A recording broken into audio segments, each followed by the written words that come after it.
Бул накта Булгарыдан тигилип ичи кийиз капталган бут кийимдер Бакытбек Жумамамбетовдун эмгектери. Ал 29 жыл бир гана тигүүчү машина менен иштеп, калган жумуштарын колго жасап келсе, 2024-жылы эл аралык уюмдардан колдоо таап, 10дон ашуун өтүк ултарууга керектелген жабдыктарды алган. Ошондо элдин сурамын эмесин менен мен өттүм. Айылдан да өтүштү дем, 4 эмеге өттүк. Ошондон мага бөлүнгөн 1,5 миллион сом бөлүнүп, арис программасы менен. Айыл өкмөттөр, эл журт эметти да, колдоду. Анан ошого через тендер болуп, анан могу станокторду мен өзүм жазып бергем, анан ошо менен келди. Бут кийимге эмне жаптуу болсо бүт ошого тиешелүү жаптуулардын баарын алып беришти да.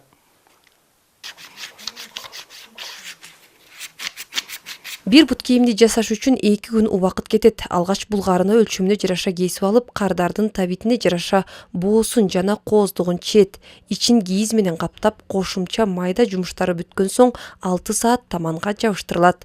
Бир гана бут кийим эмес, кол баштык, камчы, белгур жана ат жабдыктарын дагы жасайт. Кийизтерим болсо, биз нарындын ичине байланыштуу, көбүнчө нарындын обласы ичин кийиз кылып тиктиришет. Кийизде болсо биз өздүк эле колдуку болбойт, колдуку жумшак болуп калат, түлүп. Станоктун кийиздери кыялдан алып келебиз, Бишкектен эле.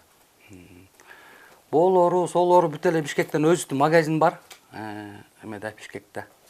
Ошолордон алып келебиз.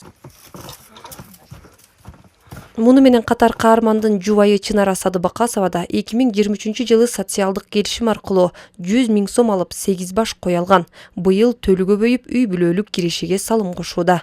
8 баш кой алганбыз. Жакшы, мына төлө турган, жакшы койдон тандап алган жылы жакшы, Кудай төл берди, 2 жыл болду мына. Төлүн жылдан жылга көбөйтүп, корообуз кичине койго толуп жакшы болуп калды. Каармандын бут кийимдерине Ысык көл, Чүй, Ош жана Бишкек шаарынан да буйрутмалар түшөт. Бирок жалгыз болгондуктан көп учурда жетишпей калаарын айтат. Анын алдыдагы максаты кызыгуу сарткан адамдарга бул өнөрдү үйрөтүп, устаканасын ишканага айлантып, көп санда сапаттуу бут кийим чыгаруу. Алина Санкулова, Нурсултан Болотбеков, Ак Талаа району, Нарын жаңылыктары.